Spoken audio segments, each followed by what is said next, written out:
अल्लाह जाने पटवारी जहालत के कौन से वाले मुकाम पर हैं, मगर जिस मुकाम पर भी है ना वहाँ से वापसी मुमकिन नहीं है। इनकी जहालत का मर्ज तो वैसे ही लाइलाज हो चुका है।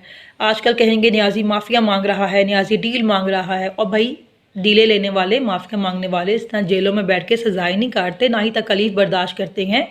डीले लेने वाले, माफिया मांगने वाले जो होते हैं ना, वो आपके भगोड़े जैसे होते हैं, जो 50 रुपए के स्टाम्प पेपर पे बीमारी का बहाना बनाकर घर वालों को गिरवी रखवा कर मुल्क से बाहर जाके 4-5 साल याशियाँ करते हैं, सजा याफ्ता और नाअहल होने के बावजूद भी।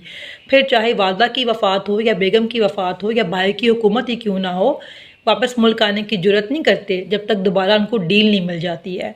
और माफिया मांगने वाले आपकी बाजी जैसे होते हैं, जो सजा याफ्ता होने के बावजूद भी, एक मुजरिमा होने के बावजूद भी अपने उस बाप की जिम्मेदारी का बहाना बनाकर ज़मानत लेके बाहर आ जाती हैं जो पाकिस्तान में मौजूद ही ना हो।